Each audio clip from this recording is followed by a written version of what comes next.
अस्सलामु अलैकुम रहमतुल्लाह स्टूडेंट्स, उम्मीद करता हूँ आप लोग खैरियत से होंगे। आज जो प्रैक्टिकल हम परफॉर्म करेंगे लैब में उसका टाइटल है Ohm's law. Ohm's law basically क्या होता है कि Ohm's law state that the voltage V across the resistor is directly proportional to the current flowing through it. कि जो वोल्टेज किसी रजिस्टर के अक्रॉस फ्लो होती है वो डायरेक्टली प्रोपोर्शनल होती है किसके, जो करंट उस रजिस्टर के अक्रॉस फ्लो हो रहा होता है उसके। इसमें दो तरह के स्टेप्स होते हैं। ओम्स लॉ में दो कॉन्सेप्ट हैं इसके। पहला ये कि जब हम करंट इंक्रीज करते हैं तो वोल्टेज क्या होती है, ड्रॉप होती है। यानी जब हम किसी भी सर्किट में करंट, किसी भी रजिस्टर के अक्रॉस करंट इंक्रीज करेंगे तो वोल्टेज क्या होगी, ड्रॉप होगी। किस सूरत में, जब हमने रेजिस्टेंस को कांस्टेंट रखा होगा। यह बात आप समझिएगा, ये आगे हम प्रैक्टिकल में इस चीज़ को वेरीफाई भी करेंगे कि करंट इंक्रीज होता है और वोल्टेज ड्रॉप होती है किस सूरत में, जब रेजिस्टेंस कांस्टेंट होगी। जब रेजिस्टेंस क्या होगी, कांस्टेंट होगी। और दूसरी सूरत क्या है कि करंट डिक्रीज होता है और रेजिस्टेंस के इंक्रीज करने से करंट क्या होता है, डिक्रीज होता है। ऊपर क्या हो रहा था, करंट इंक्रीज हो रहा था और वोल्टेज ड्रॉप हो रही थी। कब, जब हमने रेजिस्टेंस को कांस्टेंट रखा हुआ था। और दूसरे अब क्या हो रहा है कि करंट डिक्रीज हो रहा है और किस वजह से कि हम रेजिस्टेंस को इंक्रीज कर रहे हैं। और सूरत क्या है कि जो रेजिस्टर है उसके दोनों टर्मिनल्स पे जो वोल्टेज है वो सेम है। अब इसका जो सर्किट का इसका जो सर्किट बनेगा वो सर्किट इसका इस तरह से बनेगा कि हमने एक रेजिस्टर लगा दिया किसी भी वैल्यू का, किसी भी वैल्यू का हमने एक रेजिस्टर लगा दिया। उस रेजिस्टर के साथ हमने एक वोल्टेज सोर्स अटैच कर दिया। क्या कर दिया, वोल्टेज सोर्स अटैच कर दिया। ये पॉजिटिव हो गया, ये नेगेटिव। सपोज करें कि हमने जो वोल्टेज सोर्स अटैच किया हुआ है वो 5 वोल्ट्स है। वो कितना है, 5 वोल्ट्स। और हमने 5 वोल्ट्स अटैच किया और हमारे पास जो रेजिस्टेंस है वो कितनी है, 1K की रेजिस्टेंस है हमारे पास। रेजिस्टेंस कौन सी वैल्यू की है हमारे पास, 1K की। और यहाँ 1K हमारे पास रेजिस्टेंस है। फिर हम आगे यहाँ पे आएंगे जब इस सर्किट में, तो यहाँ पे हम क्या लगा लेंगे, एक अपने साथ यहाँ पे एम मीटर लगा देंगे हमारे पास। देखें, वोल्ट मीटर तो वोल्टेज तो हमें पता है ना, हम 5 वोल्ट्स दे रहे हैं। रेजिस्टेंस भी हमें पता है जो क्या है, कांस्टेंट 1K। तो करंट हमने मेजर करना है कि आया करंट ड्रॉप हो रहा है या नहीं हो रहा, करंट चेंज हो रहा है, इंक्रीज हो रहा है या डिक्रीज हो रहा है। जो भी सूरत बन रही है करंट की वो बन रही है या नहीं। मैंने आपको बताया था ना कि करंट इंक्रीज होता है क्या, और वोल्टेज ड्रॉप होती है किस सूरत में, जब रेजिस्टेंस कांस्टेंट हो। तो अगर ये रेजिस्टेंस 1K हमने कांस्टेंट रख दी तो क्या होगा, करंट यहाँ पे इंक्रीज होगा। ठीक है, करंट इंक्रीज होगा और वोल्टेज चूंकि वोल्टेज ड्रॉप हमने वोल्टेज 5 वोल्ट्स लगाए हुए हैं तो हमने इस पे चेक करना है कि करंट ड्रॉप हो रहा है या नहीं हो रहा। तो ये सर्किट इस तरह से आपका बन जाएगा। अब ये हम लोग ये इसको प्रैक्टिकली परफॉर्म करते हैं। सबसे पहले इसमें जो इक्विपमेंट यूज़ होगा इस प्रैक्टिकल की परफॉर्मेंस में, वो होगा आपके पास डिजिटल मल्टीमीटर यूज़ होगा, आपका ब्रेडबोर्ड यूज़ होगा आपका, और पावर सप्लाई यूज़ होगी आपकी। और उसके बाद मुख्तलिफ वैल्यूज़ के रजिस्टर यूज़ होंगे। मैंने ये 3 रजिस्टर्स जो हैं ये रखे हुए हैं निकाल के। अब ये परफॉर्मेंस में आपने ये करना है कि आपने 2 स्टेप करने होंगे। पहले स्टेप में आपने ये करना है कि आपने 0.5 वोल्ट से लेके 5 वोल्ट तक वोल्टेज को वेरी करना है। कहाँ, किस सूरत में, जब आपने रेजिस्टेंस को कांस्टेंट रखा हुआ है। सपोज आपने 1K रेजिस्टेंस कांस्टेंट रख दी और आपने वोल्टेज को वेरी किया, तो आपने यहाँ पे चेक कर रहे हैं कि वोल्टेज वेरी करने से आपका करंट इंक्रीज हो रहा है या नहीं हो रहा। सॉरी, वोल्टेज, जब आप वोल्टेज बढ़ा रहे हैं तो आपका करंट भी बढ़ रहा है या नहीं बढ़ रहा। ठीक है। अब उसके बाद क्या, दूसरी सूरत में आपने क्या करना है कि आपने नेक्स्ट में आपने क्या करना है कि आपने वोल्टेज सेम रहने देनी है और आपने क्या करना है कि रेजिस्टेंस की वैल्यूज चेंज करनी है। आपके पास पहले 1K था, फिर आप क्या कर दें, 2.2K लगा दें, और तीसरी आप कौन सी लगा लें, 3.3K की। 3 वैल्यूज़ की आप रेजिस्टेंस लगा के तो आप वैल्यूज़ चेक करके देखें कि आया जो ओम्स लॉ में है रिक्वायरमेंट वो पूरी हो रही है या नहीं हो रही। तो हमने ये एक पावर सप्लाई ले ली, पावर सप्लाई को ऑन किया। ये पावर सप्लाई जो लास्ट मेरे एक वीडियो में पावर सप्लाई थी उससे थोड़ी सी डिफरेंट है। पावर सप्लाई वही सेम है, रेंज भी इसकी सेम है। ये 30 वोल्ट्स की पावर सप्लाई है और 6 एम्पेयर्स तक करंट देती है मैक्सिमम। सिर्फ इसकी शक्ल थोड़ी डिफरेंट सी है और ये लेटेस्ट मॉडल की है। और ये इसके यूज़ का तरीका भी सेम है। 3 टर्मिनल्स हैं, पहला प्लस है, रेड वाला प्लस है, ब्लैक वाला नेगेटिव है और ग्रीन वाला ग्राउंड है। तो हम क्या करेंगे कि प्लस को और नेगेटिव में से इसको लगा देंगे और इसको ऑन करेंगे। ऑन करने के बाद हमने क्या करना है कि यहाँ से हमने वोल्टेज सेट करनी है 0.5। हमने 0.5 वोल्ट्स यहाँ से सेट करने। वोल्टेज सेट करने के लिए मैंने आपको बताया था कि आपने क्या करना है कि करंट को आपने मैक्सिमम पे रख देना है ताकि आपकी वोल्टेज फ्लो हो सके। तो हमने करंट मैक्सिमम पे रख दिया। अब हम 0.5 को सेट करते हैं। तो 0.5 सेट करने के लिए हम क्या करेंगे,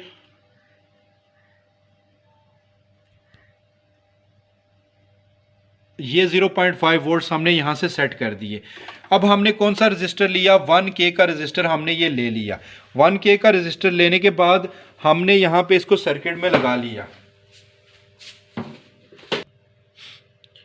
सर्किट में रजिस्टर हमने लगाना है। ब्रेडबोर्ड चूँकि हमें पता है कि किस तरह से कनेक्टेड है, तो हम इस रजिस्टर को यहाँ पे किसी भी जगह पे लगा देते हैं। चूँकि रजिस्टर का पॉजिटिव नेगेटिव तो होता नहीं, इसलिए हमने किसी भी एंगल से इसको यहाँ पे लगा दिया। अब हमने 2 वायर्स लेनी है। ये वायर स्ट्रिपर है। वायर स्ट्रिपर के साथ हमने इस वायर को थोड़ा सा स्ट्रिप करना है ताकि हम इसको सर्किट में लगाने के लिए यूज़ कर सकें। तो दोनों एंड्स को मैंने इसके स्ट्रिप कर दिया। ये ब्लैक में वायर है मेरे पास, कनेक्टिंग वायर, तो इसको मैं नेगेटिव की साइड पे लगा देता हूँ जहाँ से मैं इसको नेगेटिव वोल्ट्स दूंगा। चूँकि ऊपर से भी ब्लैक नेगेटिव ही है, तो हम यहाँ पे भी इसको एज ए नेगेटिव ही यूज़ करते हैं ब्लैक को। और फिर हमने ये ग्रीन वायर है मेरे पास, तो इसको हम लोग एज ए पॉजिटिव यूज़ करते हैं। तो इसको एज ए हम पॉजिटिव यूज़ करेंगे ताकि हमें चीज़ें क्लियर रहें कि पॉजिटिव कौन सा है तो नेगेटिव कौन सा है। तो इसको मैं इस साइड पे लगा देता हूँ। मैं जो सर्किट कभी भी बनाता हूँ ब्रेड बोर्ड पे, तो उस पर मेरी हमेशा ये होता है कि जो मेरे सामने रखी हुई जो इसकी राइट साइड होती है वो इसको मैं नेगेटिव कहता हूँ, और जो मेरी लेफ़्ट साइड इस तरफ वाली साइड होती है ये मैं इसको नेगेटिव कहता हूँ, और इस साइड पे पॉजिटिव साइड कह देता हूँ। यानी अपने सीधे हाथ पे मैंने नेगेटिव को रखता हूँ और उल्टे हाथ पे पॉजिटिव को रखता हूँ। तो आपकी मर्ज़ी, आप जिस तरह से भी इसको करना चाहें आप कर दें। तो ये मैंने लगा दिया। इस साइड पे मैं इसके पॉजिटिव को कनेक्ट कर देता हूँ, वायर के जो पावर सप्लाई से पॉजिटिव आ रहा है उसको कनेक्ट कर देता हूँ, और इस साइड पे जो पावर सप्लाई से नेगेटिव आ रहा है उसको मैं इसके साथ कनेक्ट कर देता हूँ। तो ये मेरे पास कौन सा सर्किट बन गया, ये आप नीचे जो मैंने पेपर पे बनाया था ये सर्किट मेरे पास कंप्लीट हो गया। यानी 5 वोल्ट्स मेरे पास यहाँ से 5 वोल्ट्स मेरे पास पावर सप्लाई से आ रहे हैं। 1K का रजिस्टर मैंने ये लगा दिया। 0.5 वोल्ट्स मेरे पास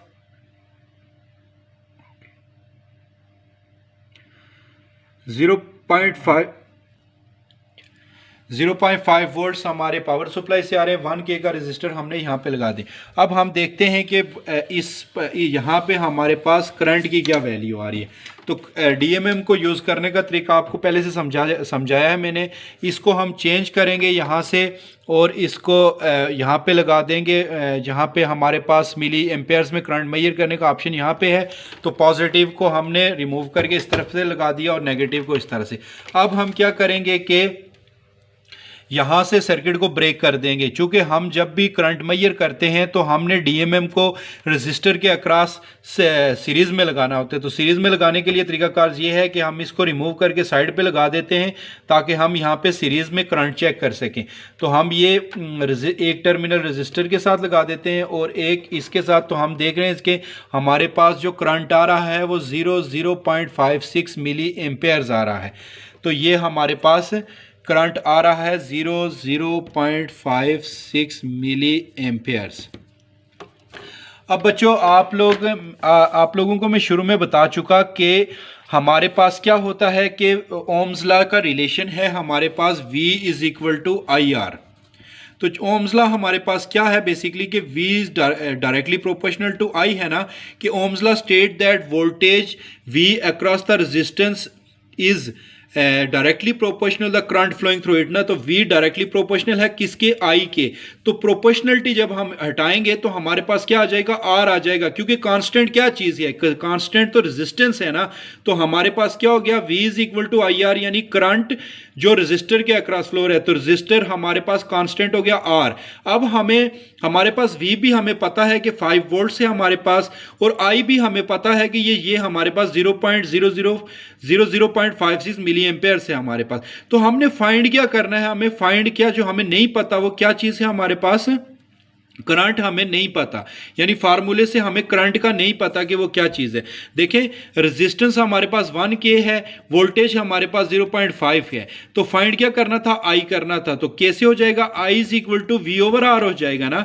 तो I is equal to V आपके पास क्या आ गया, 0.5 आ गया, और आर क्या आ गया आपके पास 1K यानी 1000 ओहम, 1000 ओहम आपके पास आ गया। अब जब आप इन दोनों को डिवाइड करेंगे आपस में, तो जो आपका रिजल्ट आएगा, जो आपका आंसर आएगा, वो कोई वैल्यू होगी, लेकिन वो वैल्यू किस पोजीशन में होगी, यहाँ पे वो एम्पेयर्स की, यानी एम्पेयर्स होगा। तो उसको मजीद आप 1000 से डिवाइड करेंगे तो आपके पास जो आंसर आएगा वो ऑलमोस्ट यही होगा, 0.56 मिली एम्पेयर्स। तो ये फार्मूले से भी कैलकुलेट कर दिया आपने, और मेजरमेंट्स हमने डीएमएम के साथ भी कर दी। तो हमें पता चल गया कि हमारे पास करंट क्या आ गया, और ये भी हमें पता चल गया कि करंट इंक्रीज हो रहा है किससे, वोल्टेज ड्रॉप की वजह से। करंट डिक्रीज, या जब हमने रेजिस्टेंस को कांस्टेंट रखा हुआ है तो करंट डिक्रीज हो रहा है, और रेजिस्टेंस को अब जब हम बढ़ाएंगे तो करंट भी बढ़ता जाएगा। अब हम देखें, ये हमारे पास पहला स्टेप था। अब दूसरे में हमने क्या करना है कि मैंने आपको बताया ना, 0.5 वोल्ट से हमने क्या करना है, 5 वोल्ट्स तक वैल्यूज इसको वेरी करते जाना है, किस चीज को, वोल्टेज को, ताकि हम चेक कर सके कि हमारे अंदर पास करंट में क्या वेरिएशन आ रही है। तो हमने ये करंट मीटर को ऐसे एज इट इज ऐसे ही लगा दिया। अब हम इस 0.5 वोल्ट्स को 1 कर देते हैं। तो हम फाइन से इसको चेंज करेंगे क्योंकि हमने छोटा सा चेंज लाना है। तो ये देखिए, हमने जब इसको 0.5 से 1 की तरफ लेके गए, 1 हमने इसका वोल्टेज 1 कर दी, तो करंट भी बढ़ गई, क्या हो गया, 1.11 मिली एम्पेयर्स। यानी वोल्टेज डायरेक्टली प्रोपोर्शनल है किसके, करंट के। हम वोल्टेज बढ़ा रहे हैं और साथ क्या हो रहा है, करंट भी बढ़ रहा है आपका। इसी तरह से अब जब हम इसको 1.5 करेंगे, तो 1.5 करेंगे तो आप नीचे रिजल्ट देखें कि करंट भी बढ़ के क्या हो गया, 1.71 मिली एम्पेयर।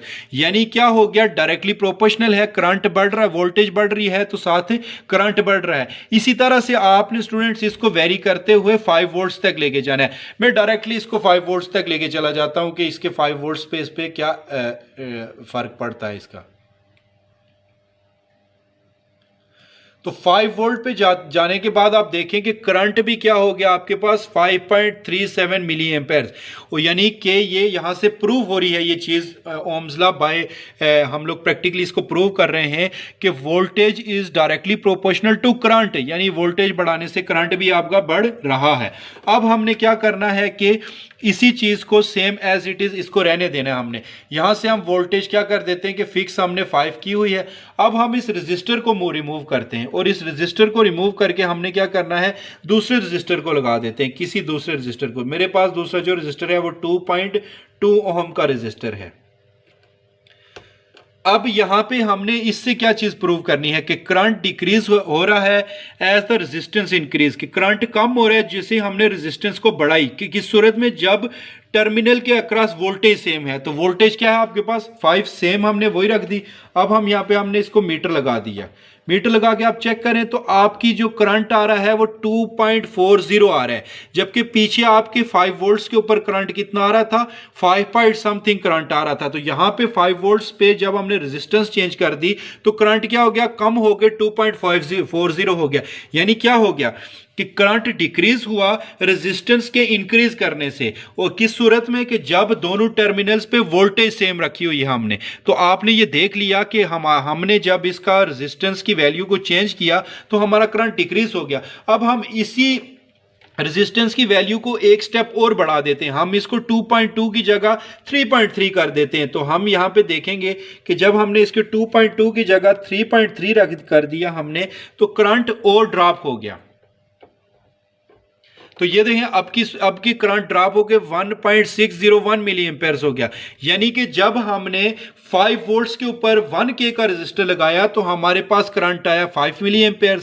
जब हमने 1K के रजिस्टर को रिमूव करके 2.2 के रजिस्टर को लगाया तो हमारे पास करंट आ गया 2 मिली एम्पेयर। और अब जब हमने 3.3K का रजिस्टर लगाया तो अब हमारे पास करंट क्या आ गया, 1.61 मिली एम्पेयर। तो यानी ये वाला जो था इसका ओम्स लॉ जो कहता था कि करंट डिक्रीज होता है रेजिस्टेंस के इंक्रीज करने से, किस सूरत में, जब दोनों टर्मिनल्स पे वोल्टेज सेम हो। तो ये चीज भी यहां से हमने थ्रू ये ऑब्जर्वेशन हमने इसको प्रूव कर दिया। उम्मीद करता हूं बच्चों के आपको ओम्स लॉ की समझ आ गई होगी। अगर आपको इसमें किसी भी चीज़ की कोई कन्फ्यूजन या क्वेश्चन बनता है तो आप कमेंट्स बॉक्स में वो क्वेश्चन मुझसे पूछें, मैं अपनी तरफ से उसको बेहतरीन तरीके से आपको आंसर करने की कोशिश करूंगा।